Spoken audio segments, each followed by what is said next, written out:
I'm hoping this happens many, many times. This is an incubator band that you guys have pushed into regular rotation for us, and now they're going to the charts, man. I want to introduce you to the band Limberlost. Now, this is a band that blew my mind when I first heard. How are you guys? Great. Hi, happy to be here. Oh, it's awesome to have you here, man. I appreciate it so much. When did Limberlost form? When? Yeah. It started early, like in 2010. Was kind of the first time I started putting things together. We actually went through a bunch of just maturation. Ended up in releasing our very first song in 2016. So that was kind of our official coming out party. And then in 2018, we went through another big change towards the end of the year and had some new members come along. Um, and, um, and, Not to mention names. no, and then, we, again, just went through the whole thing. We did a European tour at the end of 2023, kind of learned some things about ourselves as a collective, had to make some changes.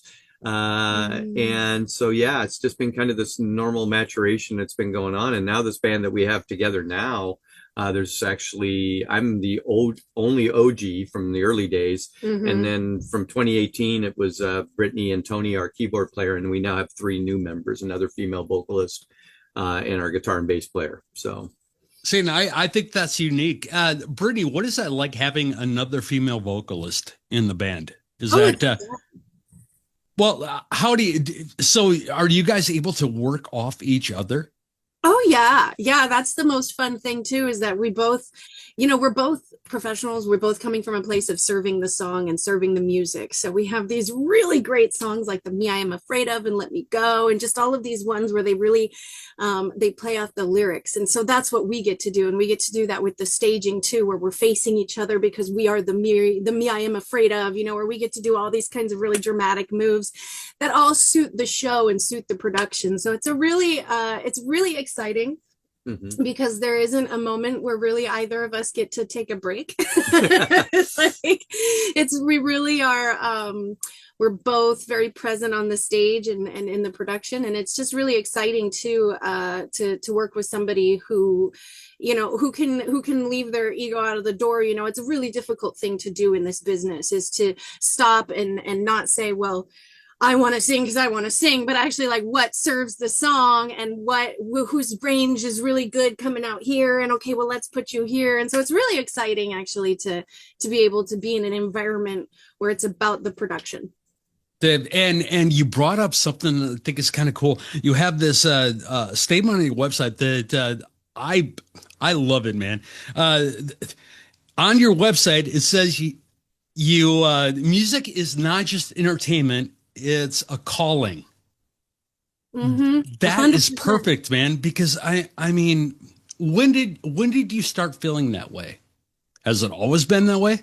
Oh yeah. 100%. Like since I was a little girl and I wanted to play the piano, and then I wanted to play the flute, and then I learned like 11 instruments before I was out of high school, and then Damn, man. I always and then I got my degree in opera. No, music is a whole, it's always been my calling, but the reason it was my calling is because I saw how you can inspire someone, how you people will literally change their life, or they can get through the hardest moments of their life because of a song.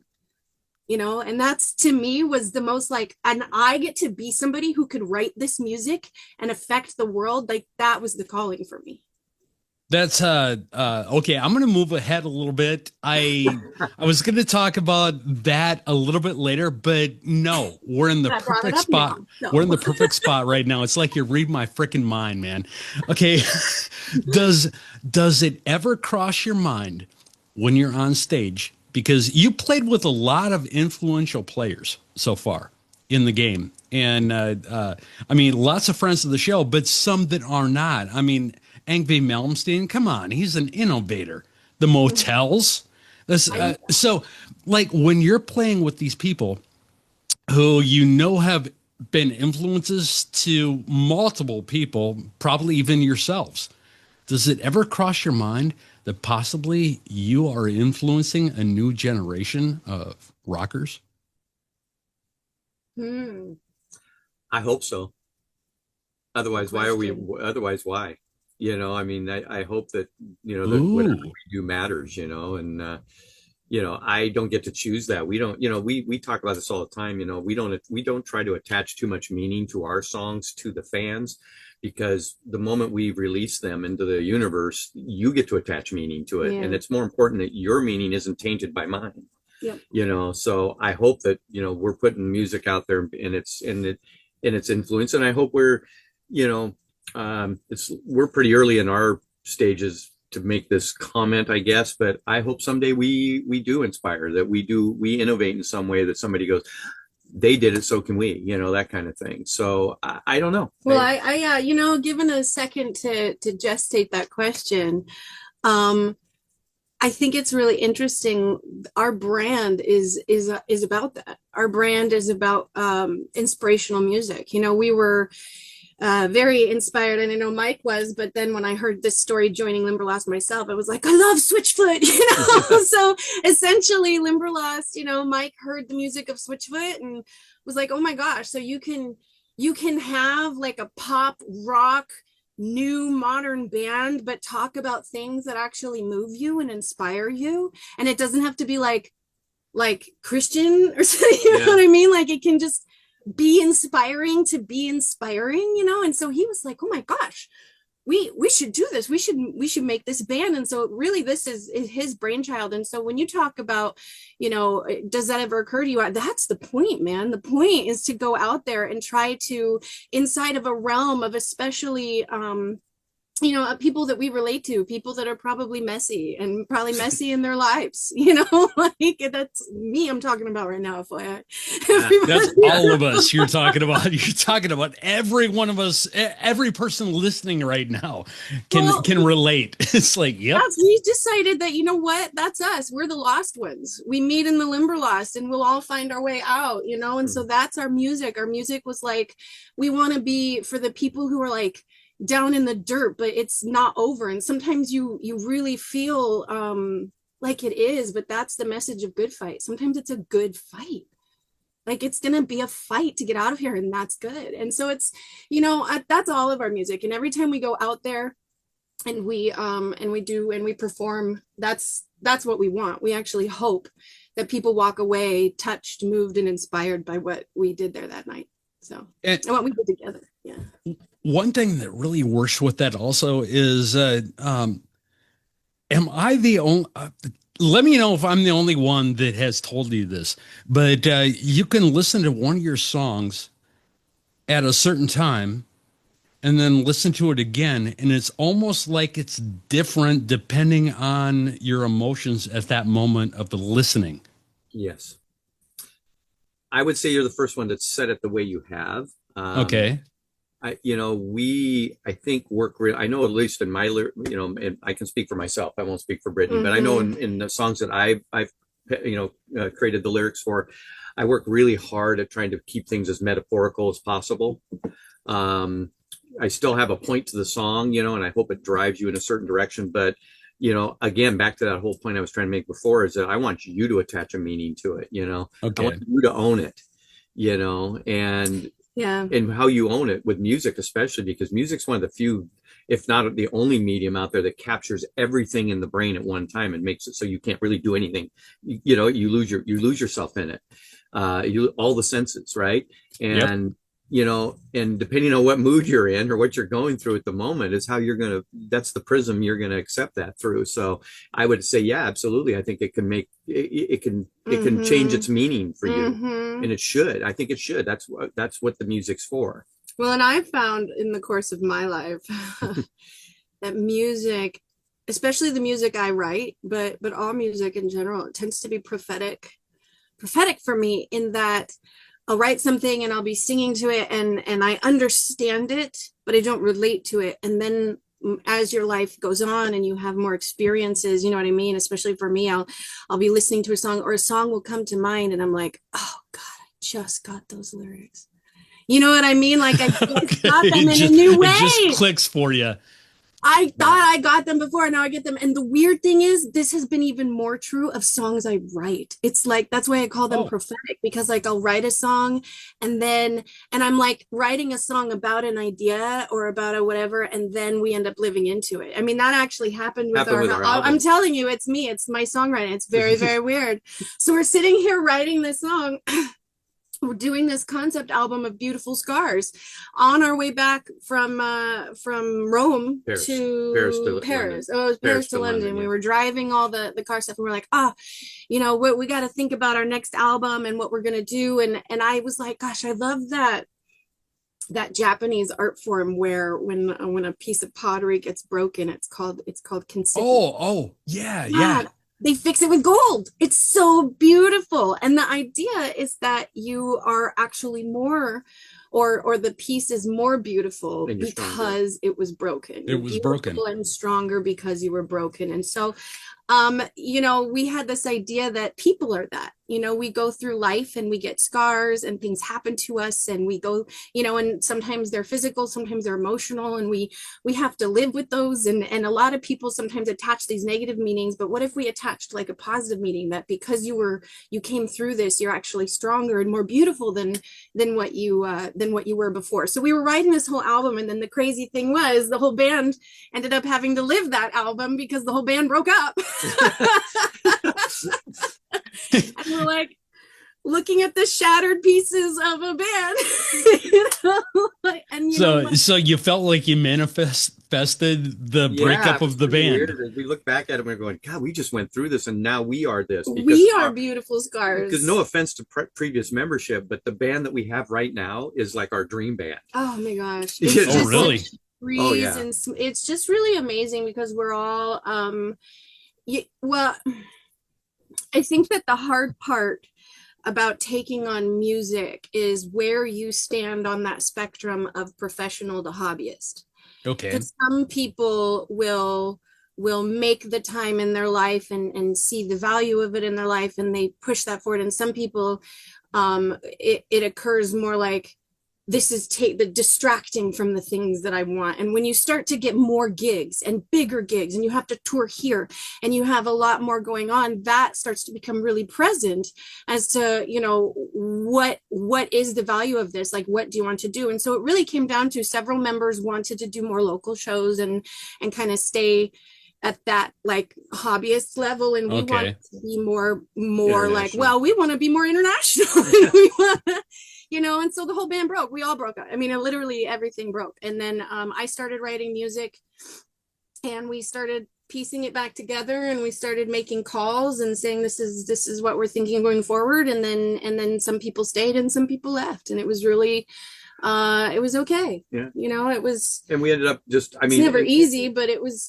good. It was, you know, brand wise, it never missed a beat. You know, it was never public, or, you know, nobody knew this was going on under the water. You know, it was just the duck. Okay. But, you know, we're with Paul Crosby management. Paul's a good friend of mine. So him and I are on the phone and going back and forth. He's like, oh, no worries. We sent him our demos of the album, and he's like, oh, dude, let's put this out. Let's go. And I'm like, I don't have any band members. He goes, well, we'll just hire some Nashville guys. Let's go. You know, and I said, well, let me make some calls. So we did. And we were very fortunate because the guitar player we went after, Devin, who's in the band, is the son of a good friend of mine and ours, Steve Unger. And Steve Unger's the bass player for Metal Church and Autograph. Okay. And so Autograph. That's where I heard that name. Okay. All right. Oh yeah. I'm sorry.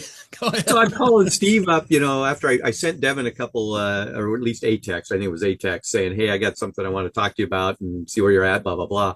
And he didn't get back to me right away. So I was like, dude, I want to call him again, but I probably should call Steve first because Steve's my bro. So we did. We called him. We're driving down the road. And he's like, well, yeah, what are you looking for? And we're looking for this, that. And he goes, yeah, well, great. Just send me the stuff and I'll listen to it and I'll see if I can put some guys together for you.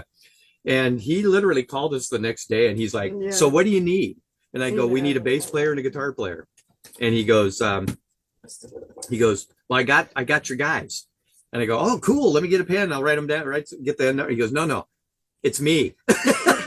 Oh, like, God.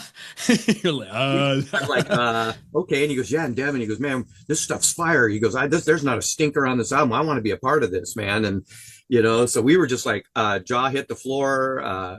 Her friend Sammy, who they went to she got her degree in opera with, was in a metal band up in Seattle. We approached her. She's like, absolutely. And it was like in the course of 2 weeks, We had this boom, and it was amazing all, band. yeah, it was just all back together. And everybody that can tour, everybody that wants what we want. It's just, Exactly. That's the other thing. It was like all of the members that joined, we were like, okay, we want to be an international touring band. We want this to be something you can actually make money on and retire on. We want you to be able to have, we had this idea of actually creating a bigger umbrella called Bucket List Productions, because we just want to check things off our bucket list, man. Okay. yeah, got some fun. Well, the music Let's do business, it. the music business is shattered, man. It's not what It's nothing not. what it Oh, used to be. yeah, it's not. But well, like I started in radio in '88, and just real quick, it's not the same. I mean, I quit. Well, I I quit terrestrial radio in 2012, and no 2001. Sorry, went to XM satellite radio, and that was before XM and Sirius. Like it was a takeover. Sirius took over XM, but they call it a merger. It wasn't. We saw the handwriting on the wall. A bunch of us were like, "Huh?" That those were two different companies. It was XM and Yeah, Sirius. yeah. I didn't know that. Yeah, Oh yeah. wow. Sirius was in New Jersey, and XM was in DC. Oh Yeah. wow. And but anyway, that's a long story. XM guys, like, they messed up big time, many times. And but a bunch of us saw the hand around the wall, so we quit. We were like, no. And I went back to terrestrial radio, and it was like a completely different landscape than it was when I left. Not only when I started back in '88. Back in '88, jocks still programmed their own music, Mhm. and then it morphed into like. But anyway, what I'm getting to is I do what I do right now because I do things the way radio was way back when. I do stuff the way the programmers did it in like the 50s and 60s. The fans Well- want to hear a band. I play the band. There's just none of this. Hey, what are you going to give me? What are you going to pay me? How much are you going to pay me to put you on a playlist thing? That's not, So I understand what you're talking about as far as the music business changing. It's freaking ridiculous. But Well, I do started- not. Go ahead. What? Oh, I was going to say, but I do not understand the thinking of your other members of wanting to stay like in that little pocket, wanting to be like Well, Well, I big think they fish in wanted a little to do pond. more shows. You see what I'm saying? Like, because okay, so I want to be a musician and I want to play. I'd really like to play on the weekends, and I'd really like to play around the area, and for I want to play for people I know, and I want to do more like stuff around here, and I want to kind of spend more time writing songs, and you know what I mean. It was a lot of, which is great. See, this is the thing. I'm not saying this to put any kind of negativity on it. This is what a lot of people do, and they Well, see, have a yeah, lot of and fun. I'm not negative about that. I just Yeah. don't get the whole thing. I have friends that are like that too.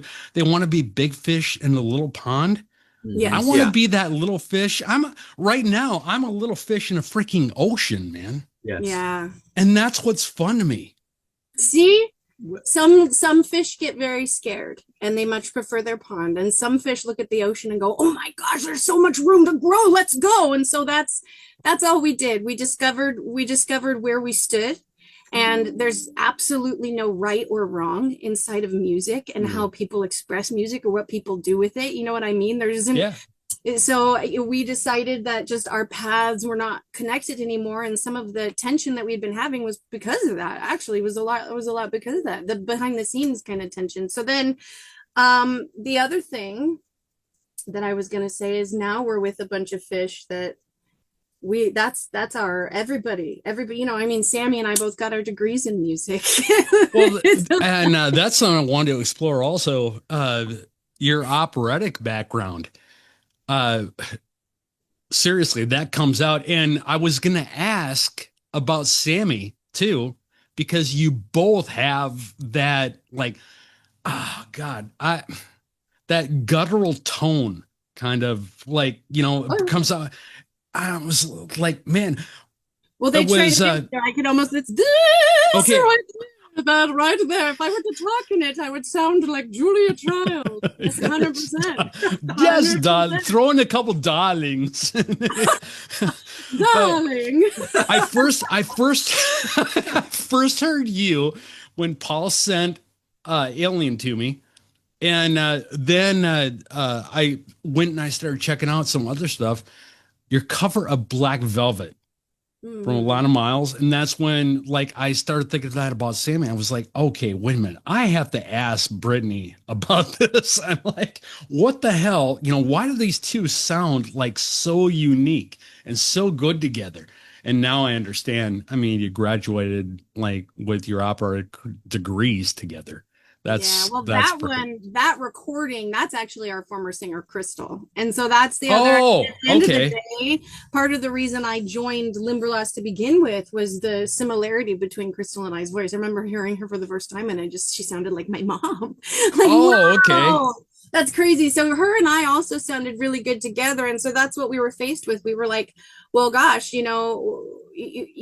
initially Mike and Paul and everybody, even some of the band members we had found, their thing was, well, why do we need the other singer? Let's just be a one singer band. And I was the one that was like, personally, I think we've built a really beautiful brand that's unique. And part of that uniqueness is our two females, which you don't find in so many. There's, you know what I mean? It evokes another band, of course, that you can name, right? Which we love. And so I wanted that to be the focus. The other thing too is when you don't have the one female, and I just want to point this out. I very much love the idea that Limberlost is bigger than any member in it. Limberlost is about the people getting lost and finding their way, and we are the people with the torches guiding that. And it's not about Amy of Evanescence or Taylor of this. It's not about the singer and their hired guns, so to speak. Right. Exactly. Well, so many of those bands, and again, not to I just wanted to set myself apart because I wanted it to be about the message Limberlost brings. Limberlost, the brand, the heart, the one time we had somebody tell us we're sort of like the Valentine card of the rock business, and I'm like, yes, that's what I want to be. I want to spread love and joy and I don't want it to be like Brittany of Limberlost or so when you obscure that, when you give people options, okay, when you give people joy, when you give this sort of message as being bigger, this duality, and then, oh my God, do we get to have so much fun playing with that on stage, and the harmonies you're going to hear, you're not going to hear anywhere else. Like, it's going to be great. We've also, in all fairness, though, we also had a producer call us Noah's Ark at one point too, because we seem like to have two of everything. We do. We have all religions. All religions, all politics. It's hilarious. Like, second somebody starts to talk politics, we're like, nope, stop it. Oh my God. That's I do the exact same thing. It's funny, man, especially where I'm living right now, because everybody wants to talk about politics. And what I want to talk about right now is this song Alien. Okay. It's like everything Paul sends me like hits. Like, I have like about 30 different guys sending me stuff all the time, but Paul is one of 5 where everything he sends like hits me like a freaking train right away. And I heard this and I was like, what the hell? And that's why I had to delve more into Limberlost. What can you guys tell me about this song? What was going through your minds when you were putting it together? Well, you ever see Cartman Gets an Anal Probe? Now, I know what you're talking about, and I'm so old I can barely remember it, but yes, I have. Oh, brother, you ain't any older than me. Yeah, no, we kind of went down a rabbit hole of I don't know. It was okay. Put that tinfoil on my hat is all I'm saying. On my head. We started watching Ancient Aliens a lot. All I'm saying is, okay. I put Ancient Aliens on, and the background is like a joke. It's just like, I want to put something in the background so I'm not watching it, and I can like do my work. And then it started to get like, wait a minute, what? And it started talking my language to me, and I'm going, wait a minute, what? I'm putting my computer up. Wait, what? And then we ended up on this path. I read a lot of books. We joined MUFON. We joined MUFON. It's a whole thing now. No, for real. But for real though, no. Okay, so I ended on this book called Alien Interview, and I put that book down, and I was like, damn. Either I just read the like coolest piece of sci-fi ever that like explains everything ever in all of humanity and Earth and everything ever, or it's true. I don't know. I don't know, but it was like either a really darn cool piece of sci-fi, and I set that down and I started the tagline to Alien, and then from there, I'd set it down for a while. I picked it back up, and at one point, it was evoking for me like dysphoria, like not feeling correct. I wanted to have, when I was putting together some of the parts of it, I wanted it to like feel like you're not right, and so it actually goes between the major and the minor all the time, so you don't really know, is it a major key, is it a minor key? You don't know, like your ears kind of obscure a lot. And then yeah, so that's it. It really is about aliens. It really is about aliens. Imagine if you will. Imagine if you will. Yeah, I like it. that show kills me, man. It's like, what if, and then if this happened, and it's like, yeah, what if I was walking on the street and a New York bus crossed the street and hit me? Oh, you froze a little. You froze a little bit. Oh, no. Come on. No, it looks like we're strong. I'm waiting for the. Yeah, but our internet stops and then comes. I'm waiting for you to come back.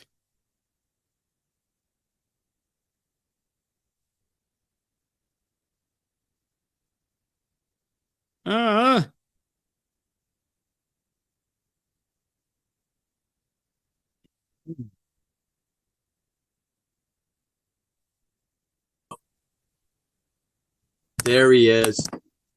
Let me get the video. I hate when that happens, man. They knew we were talking about them. They shut us down. You did. They were like, uh-oh, code 529. The men in black were just at our trailer door. They literally look for the black helicopters now. Yeah, no kidding. But really. I'm kidding. Yeah, so anyway, Alien, it is a song about dysphoria, about feeling not correct in your body, but it also is, if you walk down that path, I will say this is what I'll say. If you walk on the path of aliens and you start reading the books and the lore and the MUFON and meeting the things, and aliens' words will change for you. Oh, hell. Little tease. Okay. Yeah, there's some Easter eggs in there for sure. So, okay. You're gonna go, oh my God, wait, what? There's Easter eggs in the video too, but they're of a different kind. There are Easter eggs in the video. Do you do any name dropping in there? You know, name dropping, like Giorgio or any of the. No, but we considered doing stuff in the videos. I did tag them all in the video. You know what the power of my Facebook profile is, I think, is so I actually ended up as Facebook friends with a whole bunch of like ancient astronaut people. Like if they were on the show, I went and looked them up on Facebook and I was like, add as friends. Oh, and just added them. Oh, okay. Yeah, because I wanted to see, and I was like, they're not gonna add me back. No, like so many of them did though. Well, they're all nerds. They're good, you know. I mean, so so I get to watch all their Facebook stuff, and I get to see all the things that they post, and I feel so privileged. I'm like, I absolutely am very, very privileged that I am in a certain very, very tiny way over here acquaintance network of being able to see what some of these people are up to. It's pretty cool. Okay, gonna quickly sidestep that. Let's talk about this for a second. What kind of stuff are they posting? How weird and wild is it? Okay. Actually, it's not weird and wild, because you have to understand too, like I also am into like the esoteric. I read poems, so to me I'm like, this is the most amazing connection between science and metaphysics.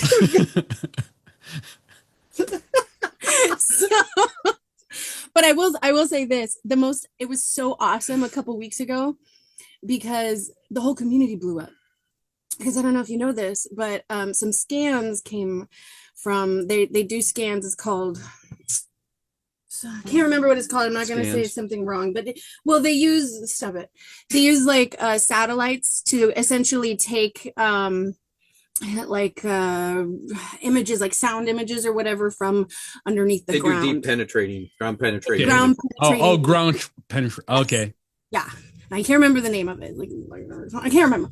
So they did this under the Giza pyramids, and they found what occurs to be huge columns. So somebody used like AI or an artist or somebody to graphically create these like giant 250 feet tall columns with spirals underneath the Giza pyramids. And yeah, I saw this stuff online.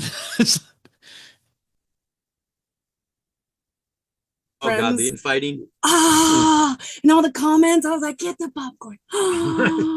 It was real, because here's what I have to say. I'm not, I just really appreciate being able to witness it. That's all. That's, you know what I mean? I really appreciate all of these people and how they each take a new approach to what they're doing, but they're all in it for science. You know what I mean? Especially the people who are really, really looking through the needle of the scientific process as we know it. Those are the ones that I really became friends with, and so I'm very fascinated when they talk to each other. Yeah, absolutely, okay. Because I appreciate every single one of their responses. I think that this is probably how we're going to progress as humans, is into the truth.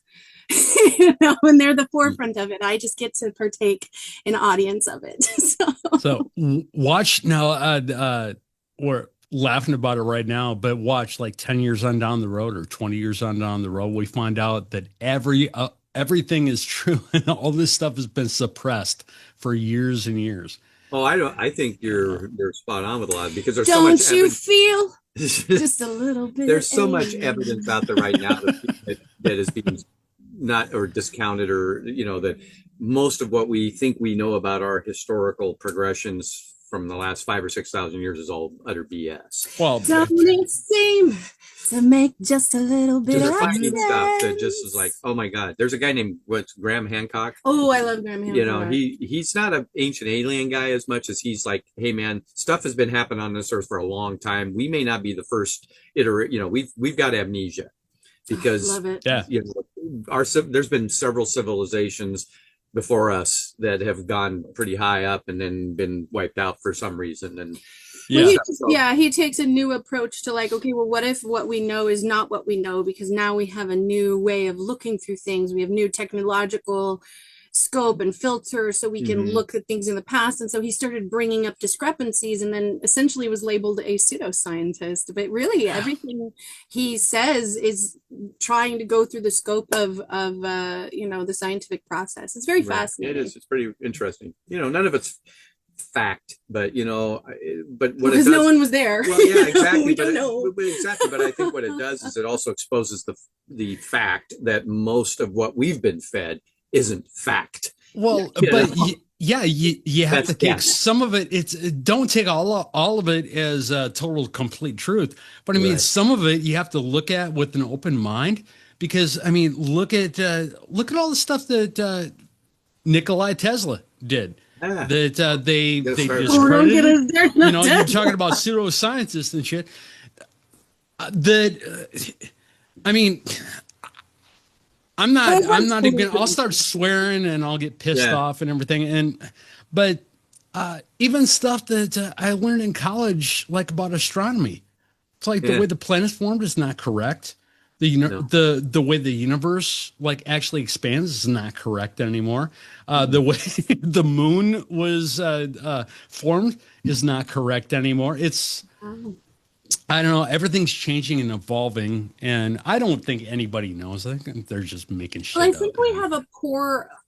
Or rather, I'll say this: I don't think we have a very concise way in the English language of declaring a sentence that is a theory versus a sentence that is a fact. So when we teach kids, we're teaching them like, oh yeah, the pyramids were tombs, and we just state this. We just state this as a fact. For instance, we have scores and scores of textbooks that call Pluto a planet. We just state it as a fact. So there isn't a real good way in the English. Well, that's what they used to, but they used to teach that in school. Pluto was the ninth planet. Ninth planet. No, yeah. and then all of a sudden, like, no, it's a dwarf planet. And what's a dwarf planet? It's I don't just know. new people It does making make stuff up. sense. No, it's actually because you have to understand. So Pluto got discovered, but then after Pluto, like 5 more dwarf planets, way bigger, got discovered, but they're not being called planets. Okay, so how come Pluto is somehow special? So there was a whole scientific convention that got together. We can bring and our most 4-year-old scientists back in here, and left. he'll tell you everything you need to know about all of that. It's hilarious. He But knows no, every single it's there's actually a planet in between Mars and Jupiter. I want to say it's Ceres. It's inside the belt. It's inside the asteroid belt, and it's bigger than Pluto. So it's. I'm pretty sure. I might be wrong on that, but I'm pretty sure it's like around the same size. Well, So I know there was a planet like in the asteroid. They actually think the asteroid belt was a planet. Yeah, and that broke up. And what there that's was in that book. yeah. I'm Whoever, not gonna lie, that's in that book. Like whoever, no, it was Lawrence Spencer wrote that so book. if you but, want a like, fun very read, cool. if you want a sci-fi. fun read, go read Alien Interview. It's really Get the Okay. version. Get the version that doesn't have the 500 pages of footnotes in it. don't get the extra footnoted version. You can read it in Lawrence a day. Spencer, what was wrong with But you? oh Don't my do God, that. you'll walk away from that going. In fact, you'll probably want to exchange information because you'll be calling us up and going, dude. All I'm saying is it's going to be a magic trick because the words of Alien are going to totally change. Oh, yeah. Anybody Okay. who reads All the right. first 100 pages of Alien Interview, then listen to Alien, and the words will be completely different. Crystal clear. Okay. All right. Challenge accepted. Board on the table. Guys, we have people out there that want to see you guys live. They want to see this energetic show. What are you putting together for maybe a tour? I know you got some live shows coming up. Great question. So when we decided to go, we created our whole business plan for this album. The album, just Beautiful Scars, just released Friday. So the whole 10-track album is now out there for consumption. And we sold 1,300 physical copies. 1,300 copies on a pre-sale. Yeah, that was pretty big nice. for us. As do-it-yourselfers, that was pretty cool. So we've been expanding our fan base through that too, because we did a lot of it through meta ads and so forth. So we picked up a whole bunch of new faces around the country that never have even seen us, but now we know where they live. So kind of thing. So yeah, we had a couple things come up while we were going through this Kentucky process of our own. The International Singer-Songwriter Association down in Atlanta, Georgia, they throw this big awards show every year. We've actually won a couple in the past. We won an Album of the Year for our first album and Band of the Year, I think in 21, something like that. And we've never attended, but they've been trying to get us to come perform at it for years. Okay. And so we were going to perform at it in 21, but we all know what happened. Yeah.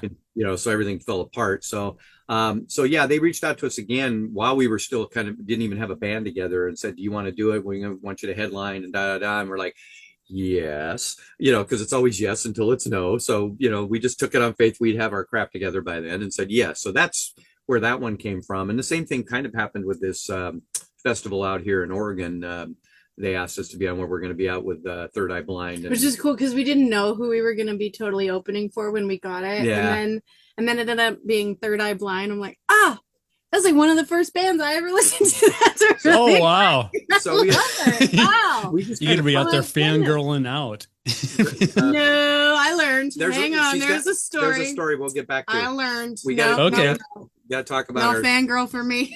Talk about our story when we opened for Daughtry and Stapp and all that. Yeah, we got. But anyway, sorry. So basically, we took those two shows and didn't really know where we were going to be sitting on it. So right now, what we're doing, we're in the process of building some little micro tours around those dates. We just got a contract. I haven't seen it, but one of our agents that we work with said he got it. So hopefully I'll be seeing it here next 24 hours. So we'll be in Biloxi at the Sanctuary on August 22nd, which is the day before we're in Atlanta. So basically we're going to be probably running from like Houston, maybe Lake Charles, Louisiana, and then and kind of doing a southeast kind of into deal. Atlanta. We also then come back up here in September up into the Seattle area. So we'll be doing like a little Seattle, little Pacific Northwest run. Portland. Yeah, Portland type deal. And then we're also kind of in a flux period right now as far as work, we work with Paul Crosby and so forth. He always has stuff coming up for us, but we're really let's put it this way: our name's in a couple hats in terms of maybe getting involved with some national booking agencies. Okay. Nothing's concrete yet, so that our whole world changed. We really know we got to get back over to Europe. We had a great run over there when we opened. Okay, they're liking some Limberlost. Yeah, and so we know that that's a good market for us, especially our style of music. Plays really well over there in like the United Kingdom and stuff. Well, and if I may interject too, and just you may have a little observation. People, I think it's more culturally normal in Europe to go out, and so it was actually more fun to play because way more people in your crowd. Oh yeah. And it's like going out to see live music is like a normal there versus I feel America, you have to pull people. Like you got to draw them in with something. You got food. You got to have some reason to get you out of your house. We are super saturated over here with bands. Go up the playing out and venue. I mean, you can't look at Facebook and there's 50 bands playing every Friday and Saturdays in some town, and and we wish well for everybody, but there's not enough venues. Yeah. So then are you guys? I'm sorry to interrupt, but so then are what you're saying about in Europe and stuff? Is it kind of like it? And Mike, you would be able to pull this out more because like we're both old. Is it more like it was in like the early 90s, late 80s where like bro, I started on the Sunset Strip in 1980. Okay. So is it more of like that over there where yeah, well what you see more is what do you got there? Nothing. Get that look on your face. I just had a birthday, so she's laughing at me. She wants to make fun because we're old. Just Brittany, go away. No. Yeah, because if I can just put it this way, very rarely anymore. I mean, I remember growing up and going to the concerts. I don't know how many times I saw the Scorpions live, or I actually saw Led Zeppelin.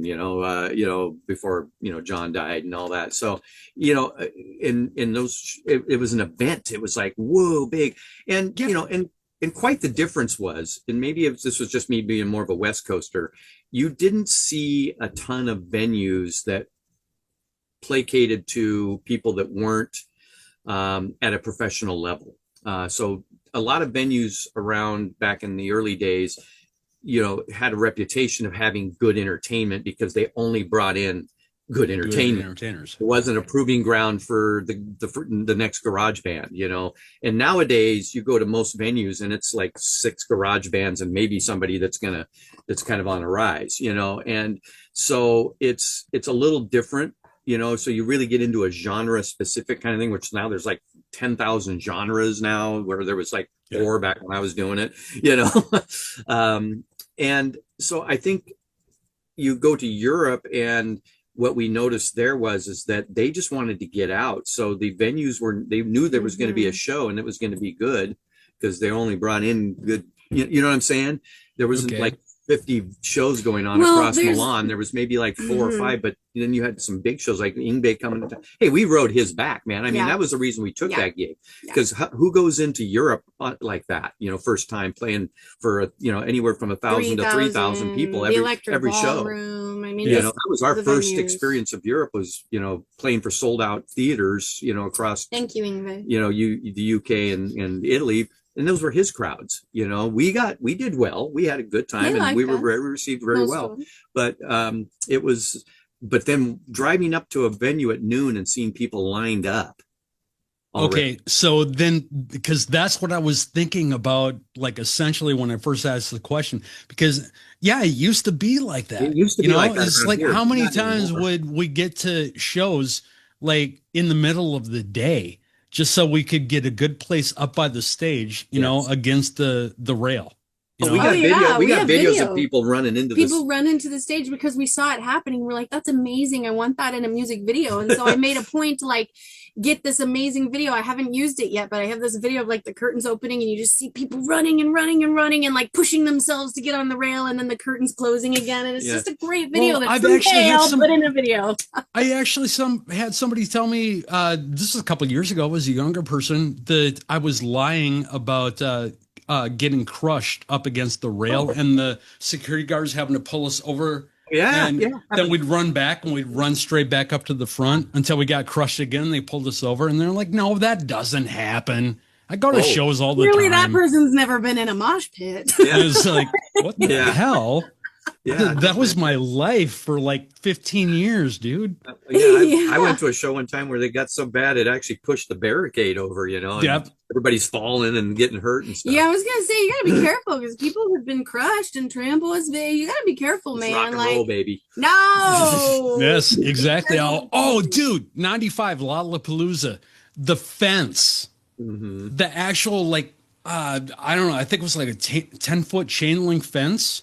It's like they had this little tiny area. This was after the show. They had a little tiny area to walk out and it was taking too long.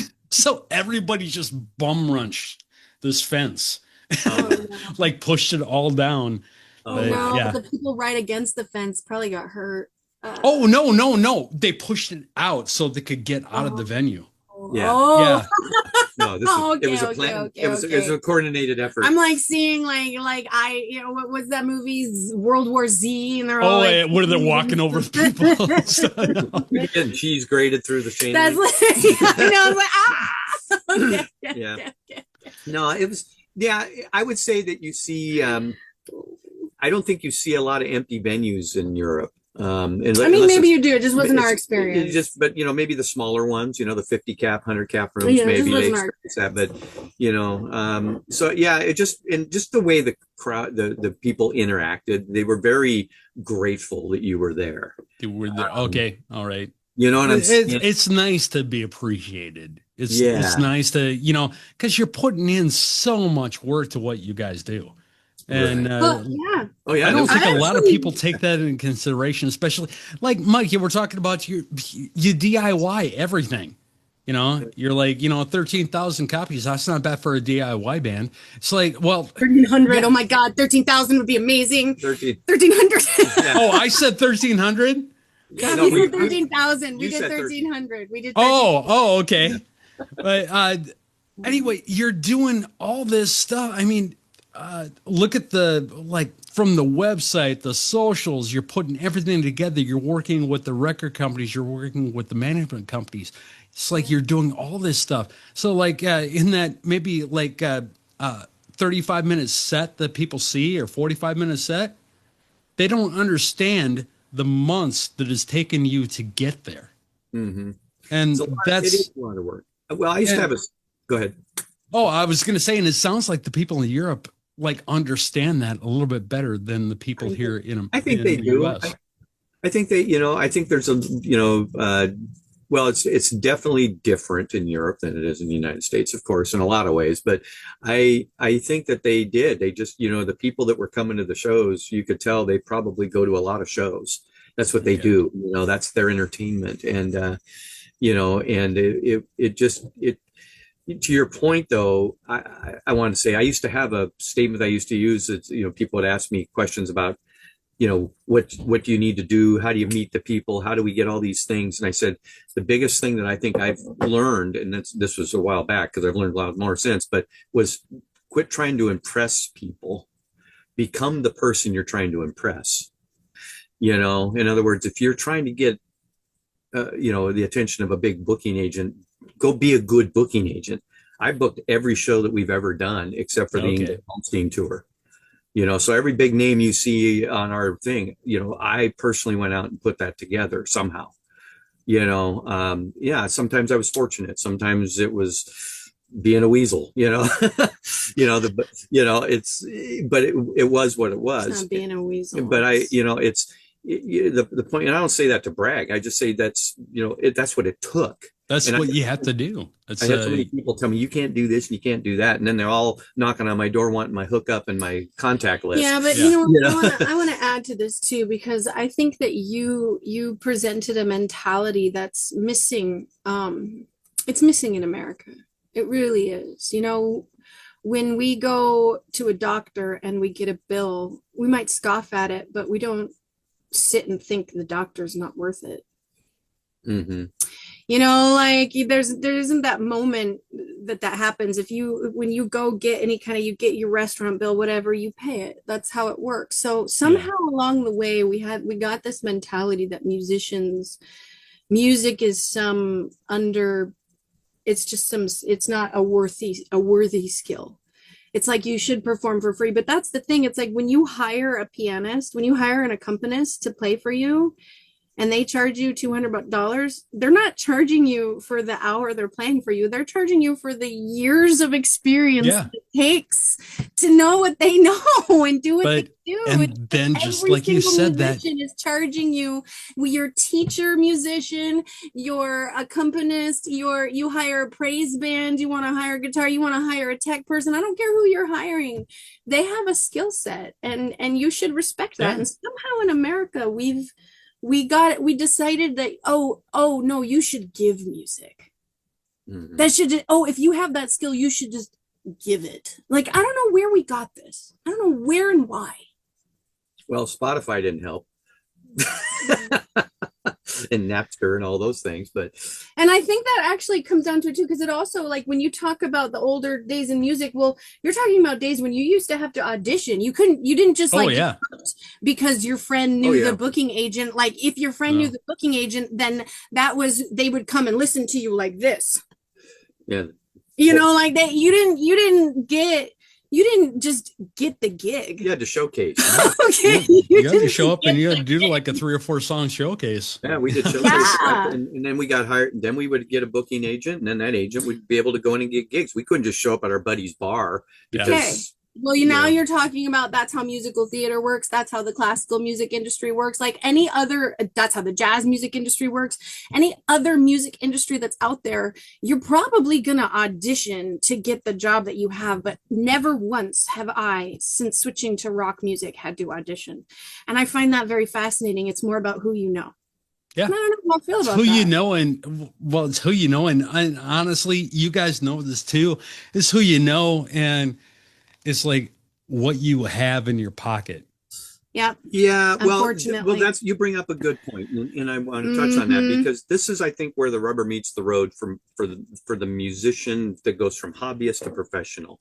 When I said you need to become the person that you were trying to impress, that record label that you think is going to swoop down like they did in the 80s and the early 90s and before that with their little suitcase full of money. And trust me, during the Nirvana years, they were running around rampant in Seattle, signing every little podunk band they could find that was going to be the next Pearl Jam, and they had suitcases full of money and all this stuff. And they signed these bands and discovered them. And that went away a long time ago. Yeah. Nobody does that anymore. Where most of those guys that worked in the tower or in the Capitol Record Building are? They're on the internet selling you, hey, I can get you on Spotify playlist for $29.95, and feeding you a bot farm, and then there's guys like Eric that we both know who are legit guys. And so there's these, but all of that became fragmented. So now myself as a business owner, as a business owner that we have with our brand, we have to go out and put a business plan together, and we have to hire all the subcontractors that we need to put together the launch and do the right things. And we don't think for a single second that we're going to just be like, hey, you're my buddy, right? So like you'll do this for free. No, we have to hire people. You have to budget for it. This is a business and it takes money to make money. The reason we're sitting here with you is because we budgeted for that. We worked with Paul. We budgeted for our release on who we were going to hire and the PR company we were going to use for the release and the 100%. and the people we were going to use to help us with our campaigns and stuff. I do a lot of that myself because because I do that for Paul's company, and I also do it for a couple other labels. I do promo video, or video promo and stuff like that, Okay. and stuff. So I have some of that in house because, well, it just made sense. I learned how to do it. I might as well do it. Yeah. And then I side hustled a little bit, but the point being is all of that exists. And when you get to that hobbyist gets to that point where they have to make that decision, whether they're going to move forward as a business or stay as a hobbyist, that's when it's like, I wouldn't sell out, or that's payola, or that's like, well, trust me, payola's been a part of the game. You haven't heard a hit on the radio that That's somebody pay to get on there. Since Chuck Berry's manager rolled up a 50 and stuck it in the hole of a 45 and handed it to Wolfman Jack. Okay. It's just morphed a little bit so they could change the language a little bit so it slides under the radar. So and so that's where that, that I don't know what you'd call it, that there's that place where there's certain musicians that get to that place where they realize that, I mean, how many bands are putting out music and they throw it out on Facebook right now and they go, well, my new song just released, yay, and then you never hear another word about it because they had no post delivery plan. They never. Well, people, I think that the initial thing that the assumption is, here's what I'm trying to say. I think the assumption is when you become a musician is that it's based on how good your song is. And so you make this really good song and you feel really confident about it. And you think, okay, well, if I get a really good video together and I just put it out there, like the song will live and it will make me feel. And then when it doesn't, you sit and go, well, gosh, maybe it just wasn't good enough. I got to write a better one. You keep going. And the truth is, the sad truth is it has never been about how good the song was. It was about how well you marketed it. And so what's exciting, and I look at that as a challenge. Okay, fine. You want that to be the challenge? Fine. Because the music that we market out there, we sit and go, okay, but gosh, if the world could hear Good Fight, if the world could hear Alien, if the world could hear Alone, like all the songs we put out there are a hope, and it gives us the drive to why do we put the investment in, and why do we have to hire this PR company, and why do we do this? Well, because I really want people to hear this music. I think that if I died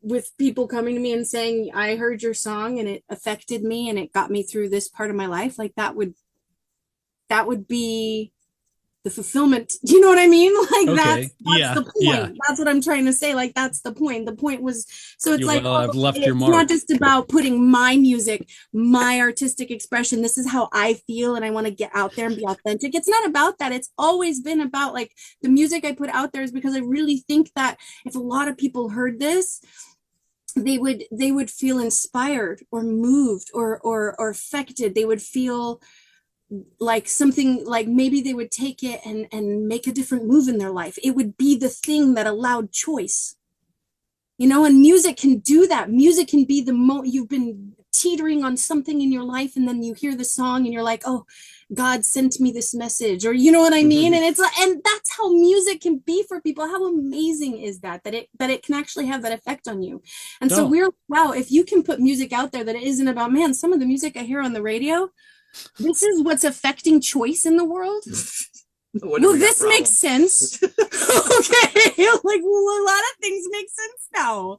Like, I want the music where it's a big, deeper meaning, where, like some people have gone through therapy, or some people have done really big things, or you get really incredible, music has this ability to have an incredibly complex concept that you don't have a single word for, but you can put together in a whole song with mood and this marriage of music and poetry put together in such a way that in 2 minutes you get this big concept and you go, oh, wow. Well, you can make a concept or you can make a thing.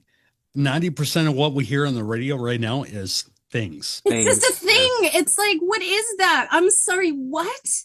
It's like there are some, and those things can be broken down too. There's some that they're like, okay, well, we have this sound. This sounds like this band. This sounds like this band. This sounds like this band. Okay, cool. We have a song. Or we can have like, okay, this means this. This means this. I did this because of this. And we put all these ducks in a row. Frankly, the last artist that I can even think of having a song on the radio where I stopped and listened to it and I felt like the words actually moved me because they spoke to me as a pagan was Hosier. Like that's the last like I can't think of you know what I mean? Like it tends to be music is not written for the listener, it's written for the writer. A lot of it. And I miss the days when it's listened for the listeners or written for the listener. So that's what we as Limberlost, that's what we're always been about. We're not about us, we're about the listener. Yeah, we, and so we do attach the science of the business to it a little bit, and we do look at it. That was part of some of the other things that divided us and our old membership too. Is it's like, if we're going to put music out, let's put out music that can be heard, because writing a 7-minute opus is nobody's going to hear that.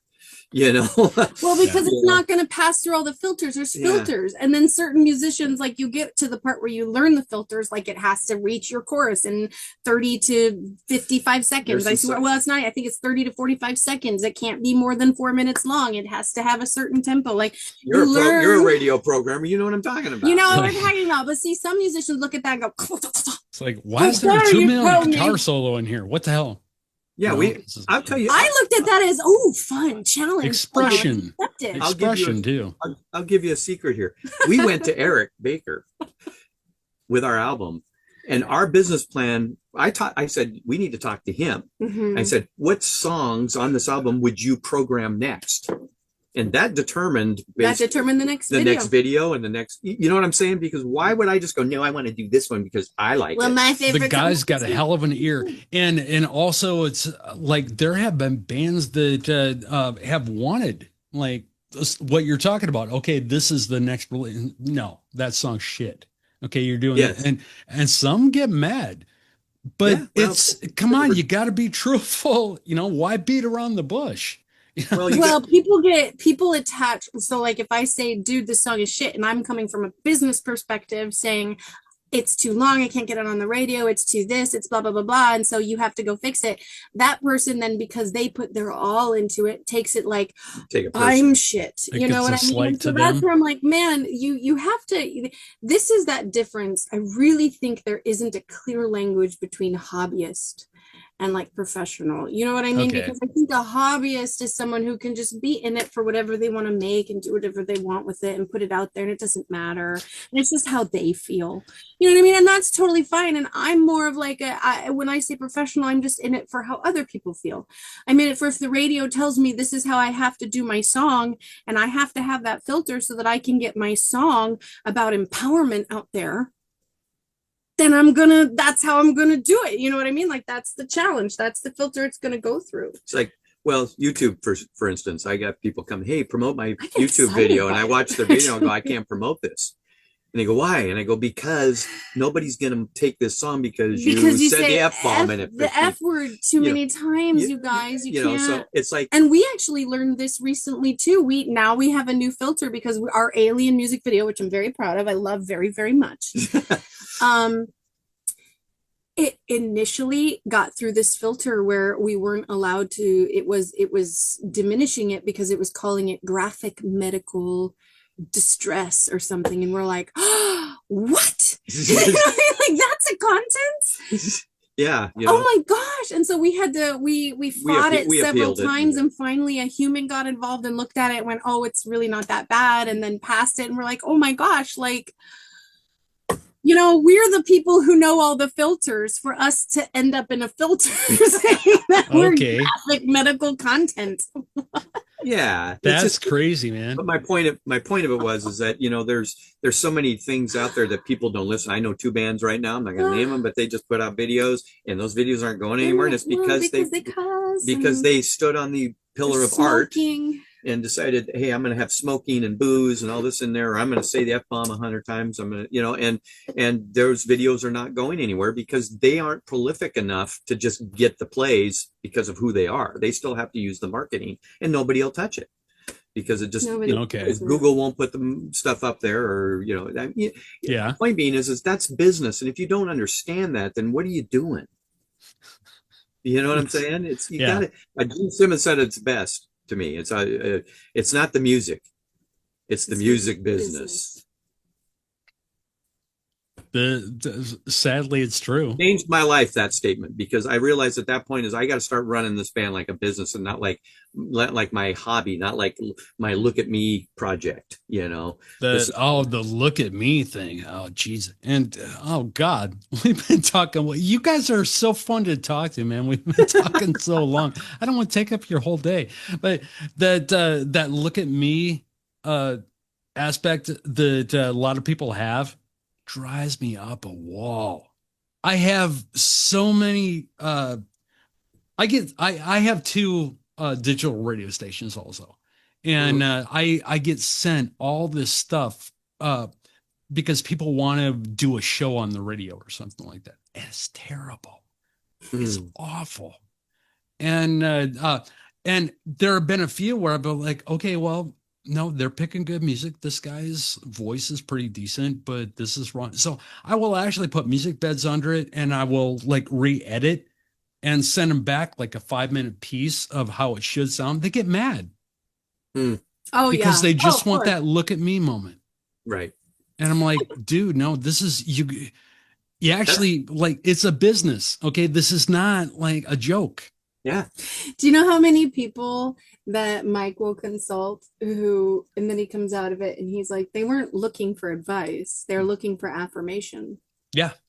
I totally get it, man. That's why I started Completely. charging for that, because it was just like, it was ridiculous the amount of time I would spend sitting down with people and spilling my guts to them, only to have them at the end say, well, I wouldn't do that, or that's stupid, or, you know, or There just was totally the opposite direction of where I thought the conversation was going to go, you know? there was only one guy in my life that actually took what I told him to heart.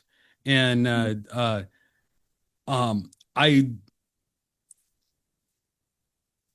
was mesmerized, I should say, because I didn't, I was like, you know, I wrote him this long, like page and a half email because I listened to the composite show they sent me, which sounded great.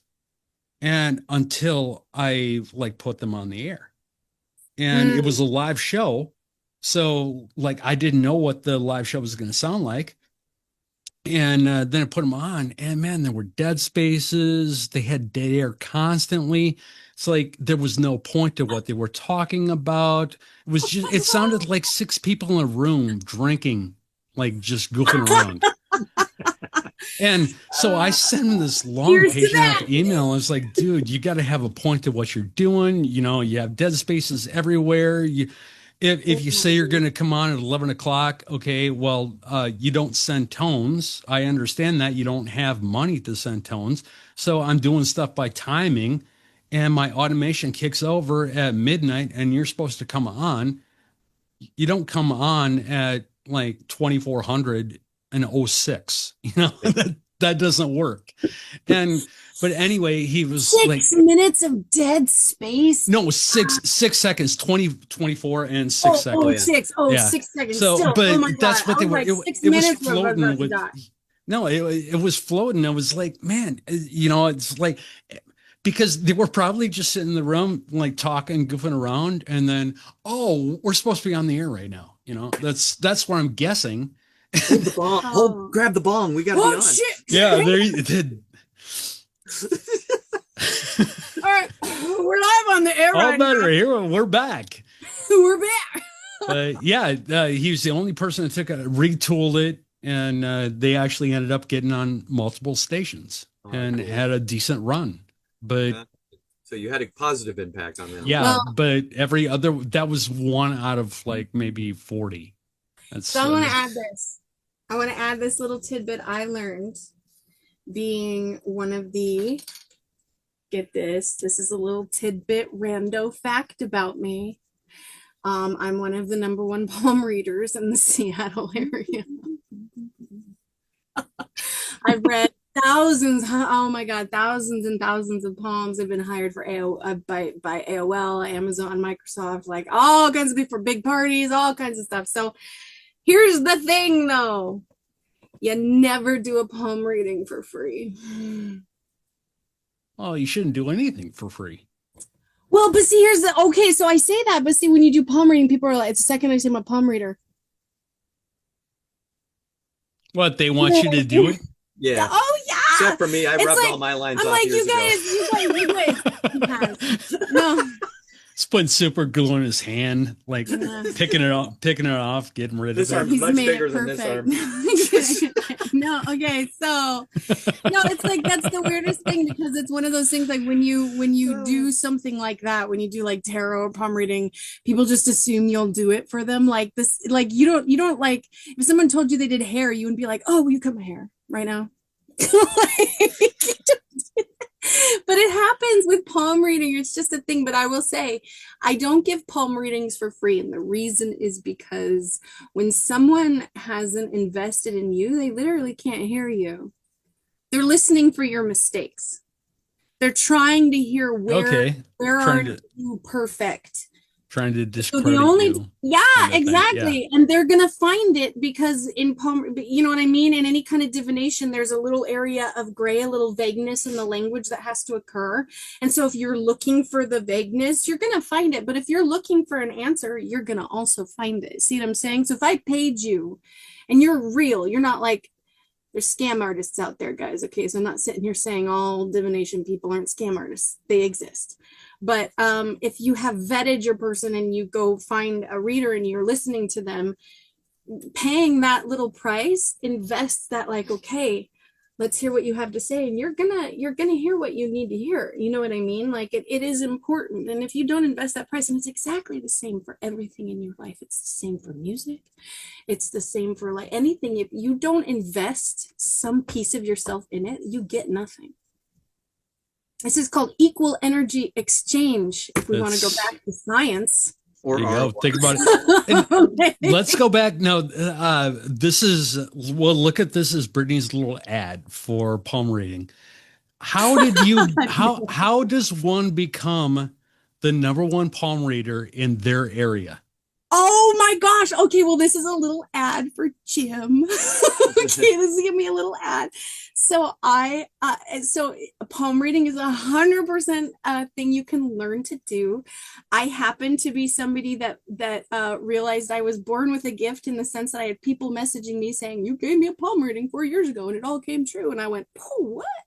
So I started to like, I found the number one palm reader in the Seattle area, and I went and met him. His name is Jim Barker. He's amazing. He doesn't live in Seattle now. He lives in Arizona. I'm sure he's going to be the number one there. He is pretty much amazing. He travels the world redefining what palmistry can be and teaching classes and taking away all of the negative, like, oh, you have this, it means this story. Like, no, it's totally this really cool like thing where you can have interpretation, and it's just amazing. And he called it the divine hand because the truth is we are all whole and complete and perfect. We're all divine, and that's where we should come from with the palm. And so that's my little thing with divine hand. I met him, and he and I together created a mastership program for palm readers. And now he travels the country teaching other palm readers. And I know he's written a couple books. I know we've been written about in a couple books. Yeah. I know that he did an incredible program bringing palmistry and tarot together. And I think there's a book written about that. So definitely divinehandpalmistry.com, Jim Barker, check it out. It is a different, very, very progressive version of palmistry and divination than anyone has ever seen, and it is the best. So I feel very privileged that I got to be his very first apprentice and master of the program. So yeah. Oh, that's awesome. So now is he taking on other people? Oh yeah. As oh yeah. Really? Mm-hmm. Okay. Yeah. Well, people out there listening right now, because you just gotta pay. You pay that price, and then you go through the class the same way that I did, that he and I put together, and then I'm sure that he's perfected with other students because he's had other students since me. I know that he and I together taught the second student, Eddie Wall is what she goes by now. And then from there, he's taught others. And yeah, 100%, you can reach out to Jim Barker and you could go through the Divine Hand Apprentice to Mastership program and become somebody that can go out there and read palms professionally and feel like you're doing something pretty amazing out in the world. Just saying. That's awesome. This is this is a second interview. This is actually gonna become a thing. This is the second interview in a row now that I've had where like we just I'm gonna cut that up into a little vignette, and that's gonna play on the radio stations. You'll have to hashtag him. It's like Divine Hand Palmistry, Jim Barker, Divine Hand Jim. I think all of that. I'll send it whenever you put it out. I'll like copy him, and then you can add him to the post. Okay. All right. Yeah. And my last one, he's a tattoo artist now. He's the lead singer of the last band that I interviewed. I was like, I didn't even know you were a tattoo artist. He's like, yeah. He's like, well, new development. I'm now at Nashville Inc., but I do on the road tats too. So somebody wants to come and see us, I'll do a tattoo for him on the road. Awesome, dude. That's cool. I mean, I read Palms at Sturgis. So. Yeah. Oh, there you go. Yeah. You can do on the road palmistry. Yep. You know, we should start doing palmistry after gigs. Well, Steve does. Steve does anyway. He goes to the bathroom. I'm gone. Hey, you got to tell your fangirl story though. Oh no. Oh God, I forgot about that, man. Oh, okay, yeah. I'm gonna try to finish this interview because I don't want to take up your whole freaking day. Oh yeah. But well, yes, I want to hear your fangirl story. I don't get to ask questions? Oh, that's right. Okay, what's your next? Let's keep going. What? He wants to hear your fangirl. No, I want to hear your fangirl story. Okay. So I grew up I really loved Creed. I was a hardcore Creed fan. Okay. But I never got to see them live when I was young. And so we're opening for Scott Stapp. Definitely. Gosh, I was really wanting to meet him. You know what I mean? I really wanted to meet him and just say I really appreciated, his musical influence on my life. I'm walking towards the backstage in my high heels, and I see what occurs to be a gate because only the performers get to be backstage. There was like a whole barbecue and everything. And I'm like, God, do I have to walk all the way around like in my high heels? So I see what looks like a gate. And so I like call through the gate like, hey, is this a gate? And who the hell turns around right then but Scott Stapp. And starts walking over to me, and I freak out. I got like so weird. So this was my, oh my God. I like look back at that like, man, I wish I had been cool. I was not cool at all. I just did not expect him to turn around like Scott Stapp. Like, this is when I meet you I'm in a gate and being weird and screaming at you. Like, this is how we get to meet. Go back to your 15-year-old self. I did. Well, no, because I was like, this isn't how I want us to meet. So I was all, never mind.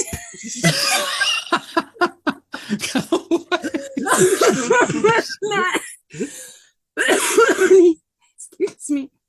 He's like eating a hot dog for me. He goes, turns back around. She just walks away. So I like trek my way around this whole park, and I go around, my feet hurting, and I get to the barbecue, and he's gone.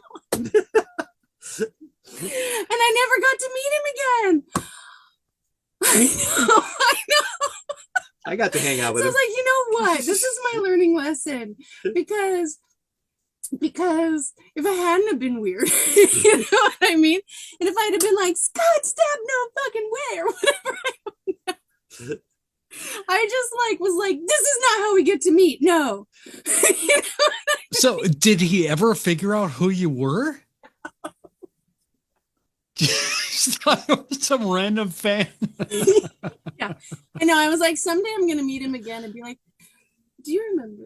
Do you remember that hole in the fence? When some girl was like yelling at you through a fence. You had a hot dog in your mouth. You had a hot dog in your mouth and it wasn't through the fence? That was me. it was there. That was me. I really did want to meet you. I didn't know that he would like eat and then like they ditch off into the green room. It was like right next to our green room too. I should have just knocked on the door. No, Right. that's The universe gave me a joining moment, and I was like, no. But it was a lesson. It was a lesson. Don't act, now act like you belong there next time. Act like I belong. Yeah. So I decided, like, oh my God, okay, I don't get to fangirl. Like, fangirl, no more fangirl. Because I could have actually like met Scott Stapp, so it's all good. It's fine. Okay. Well, I will keep people up to date on where Limberlost is going to be. I'll be watching for those dates you were talking about. And yeah, guys, don't forget especially Rock the Locks in Oregon. That's a huge festival. So look forward to that. And any of you listening in that area right now, definitely get your tickets. Get them now, man. That's it's like hell with everybody playing. I think it probably comes out to like maybe like I don't know, $5 a band. Probably. I mean, it's a great lineup. The whole weekend is just packed. Yeah. Who did I see there? Dirty Honey. Dirty Honey is those guys. Blackstone Cherry. Blackstone Cherry. Both awesome. Blind, Red Jumpsuit Apparatus. Dorothy's Dorothy, gonna be on our days. She got to hold hands with Dorothy, so that. Oh yeah. Oh well, that's close to being with Scott. Well, it was right after she did the Scott thing. She held hands with Dorothy. No, Dorothy and I were backstage watching Scott perform, and I'm not on first name basis. Scott Stapp perform. And we just held hands. It was cute. It was adorable. And yeah, it was really sweet. It was a great moment. I got to stand with Scott and Daughtry, and we all were the same size, which I was really amazed because I'm short. And actually, Scott, I think, is shorter than me. So it was kind of weird. I just didn't. He wears heels. Yeah, now thinking about it, yeah. On stage. It was hot. Little man. It's good. Guys, thank you so much for being here. Limberlostmusic.com is the website, and you keep up with everything there. But then you guys too are all over the socials. So, hell, friend them on Facebook. Like, send a message telling them that you appreciate them. Like what they do is worthwhile, and you want more of it, man. And we'll actually message you back. There you go. And we appreciate our fans. It's like you'll actually like you can be okay. Give yourself a little credit. You got to have 4. Okay, 3. I guess that's the lesser two evils. New single is Alien. This, my friends, is the band Limberlost, and Alien is right here, right now on Real Rock Nights. Click for the latest video right here, right now. And don't forget to like and subscribe.